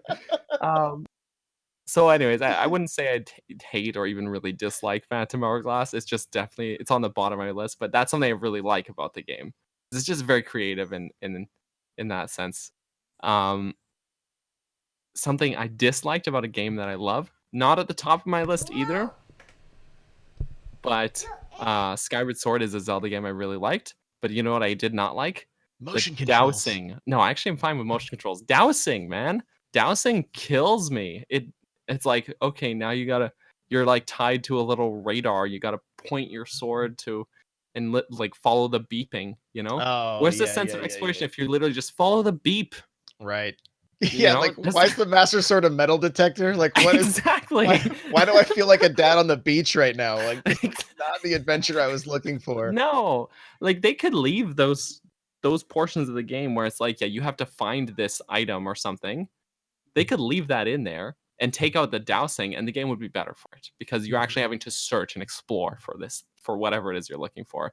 Hi, Layla. So say hi. Look how happy she is. Hi, Layla. Oh, the headphones, right? Hi, Layla. How you doing? Hello, little girl. How are you? How you doing? What? Layla? How are you? You good? Oh, good. That's a very pretty smile. Were you watching Pokemon? How was it?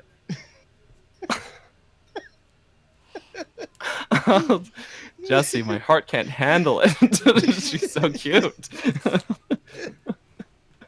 Oh, there you go. That's how you get the subs.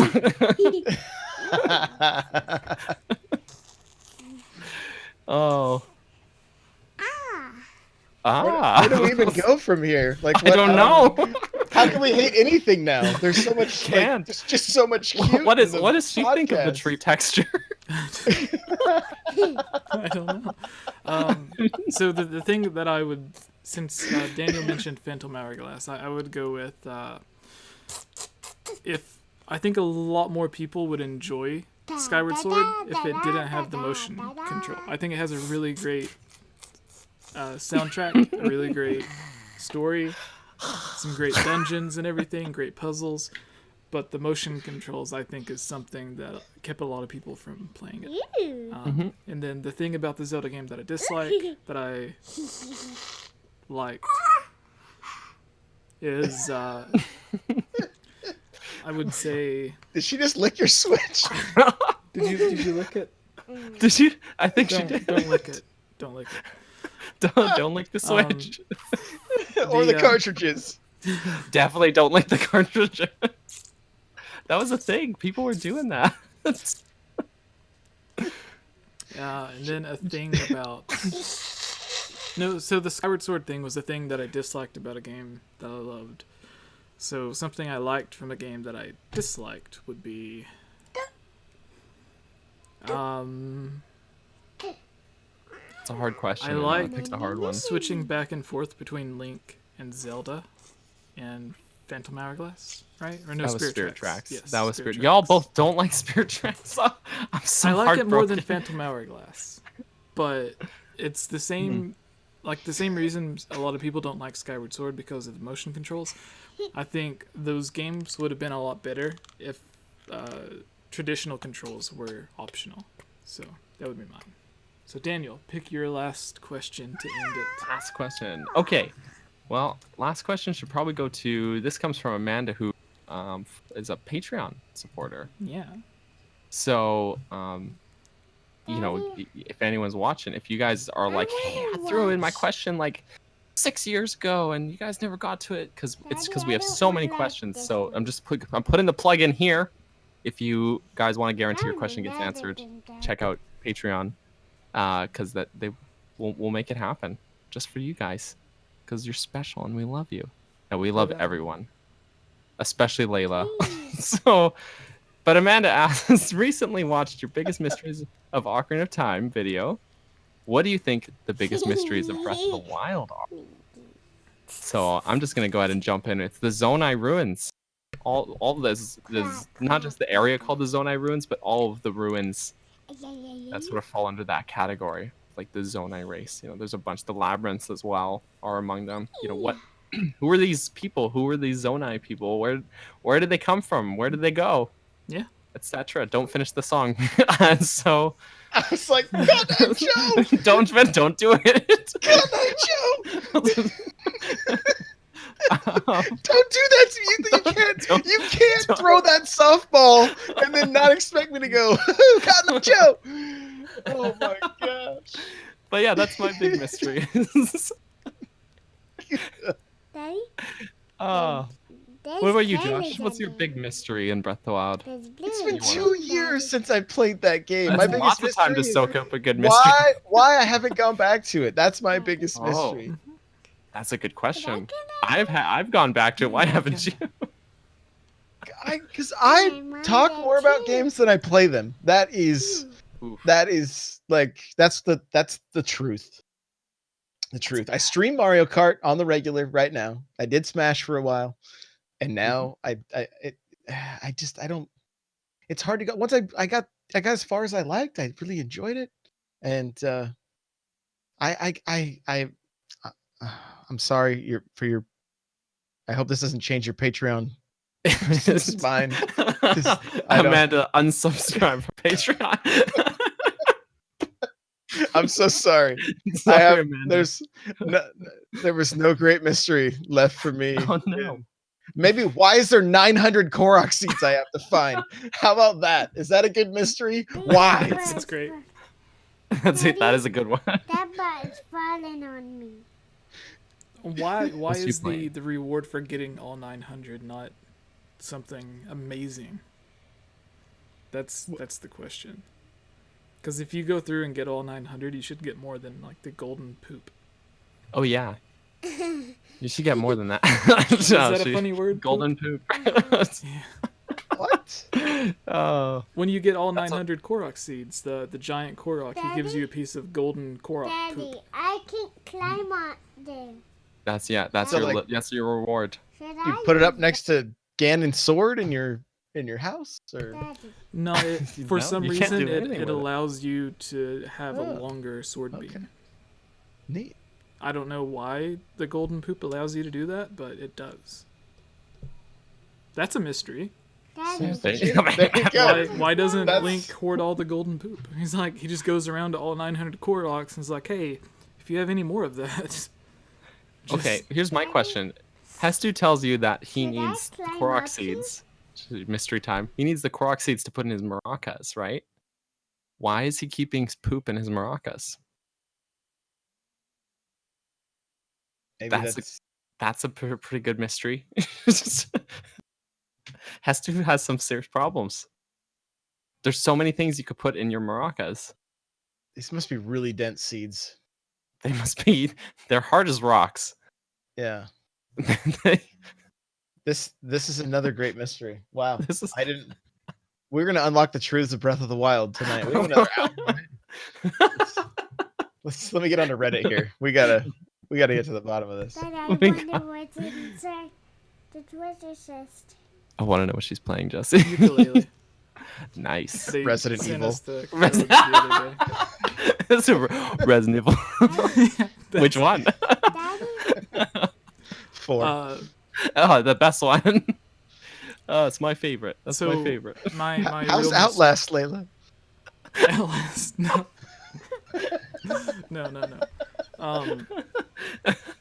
But I did play it before she was born. My question for Breath of the Wild, biggest mystery.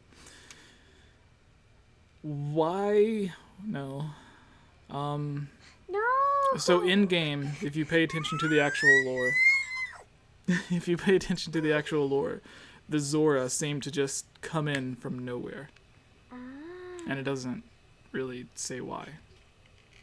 And then even in like the official book that you buy, the creating a champion or whatever, that's supposed to give all the backstory to Breath of the Wild.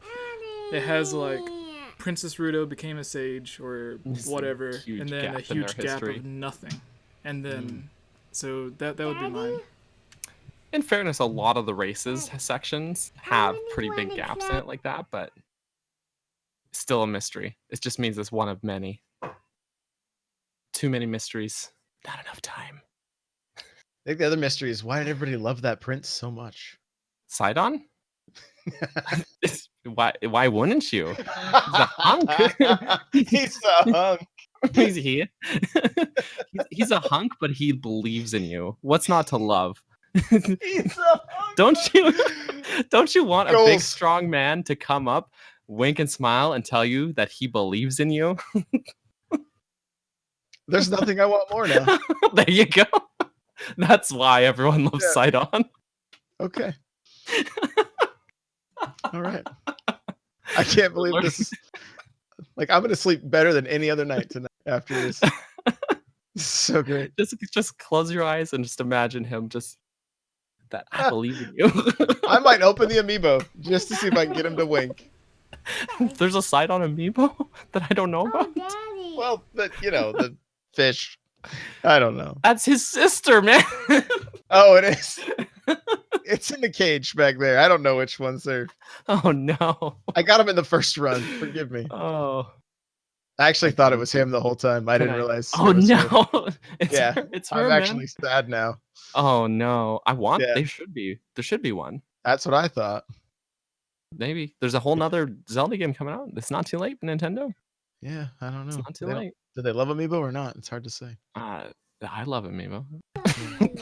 Mario Maker doesn't. Alexis says Sidon is Keanu Reeves. That's why everyone knows him. He's breathtaking. Of course. Yeah. Yeah, he is.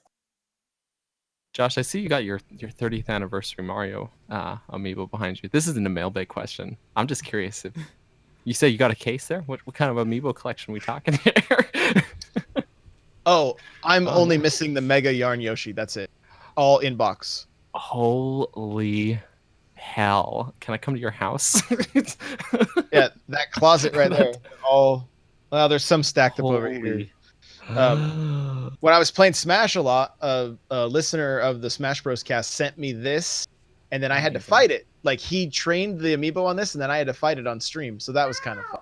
Hey, that's actually that's really cool. Yeah, it was. I've got 2 of that one. I've got clearly a few amiibos, but but I also don't have the Mega Yarn Yoshi. But I'm missing quite a few Smash Bros. And Animal Crossing. You see the Inklings behind me there? Oh yeah.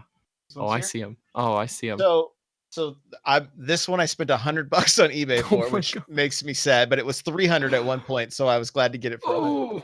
I walked into GameStop last Sunday and they had that other 3-pack. Now I've had the other 2 as individuals, right? But never the green and orange squid. So I got that at retail. It is a 2015 box. Like it was in a GameStop warehouse and they just happened to ship it. And I walked in as they put it out. I did a similar thing with you probably see at the top there. I've got the Octoling 3-pack. Mm-hmm. And I was looking for that for ages. Couldn't find it. And I would find it online, except it was like way marked up. Yep. And then one day I walked into an EB Games and there they had it, retail price. Love it. And I got it for $24.99. And I was like, I could have bought it online for 4 times as much, but I played the long game and it paid off. There you go. Yeah. Same with my Martha Amiibo, also out of stock for so long. Mm-hmm. Could not find it for under $80 online. Yikes. And I walked into a Best Buy one day and there was retail price at Best Buy $12. Love it. All right. Sorry to cut you guys short, but we're gonna have to... sorry, are we flirting too much here? No, it's I thought she would stay occupied the whole time, but since we're getting close to the end of it.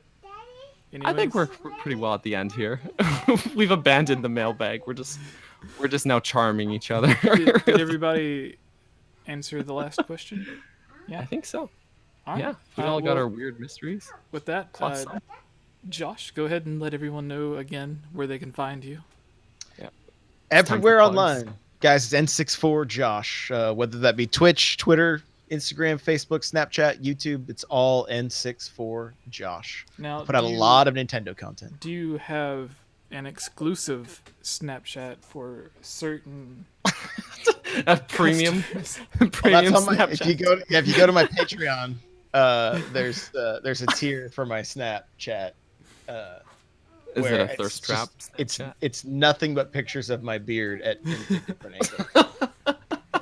Nice. Beautiful. Gibbs and Alexis might be into that. Oh yeah. Make sure to let them about know. The beards earlier. So Daniel, where can people find you? So Twitter, Instagram, Twitch, YouTube. I am Capt Burgerson, CaptBurgerson. Like you got a captain, you got a burger, son. So there's no comma for son, but yeah. I put out. I don't know. I live stream on Twitch twice a week. My stream gets archived on YouTube, and I also try and upload some neat original stuff on there as well. Otherwise, you can also, if you just want to talk to me, I'm on Jesse's Discord. Just ping me or whatnot, and yeah, hit me up. That's all I got to say about that. Otherwise, I'm here on this podcast every week, so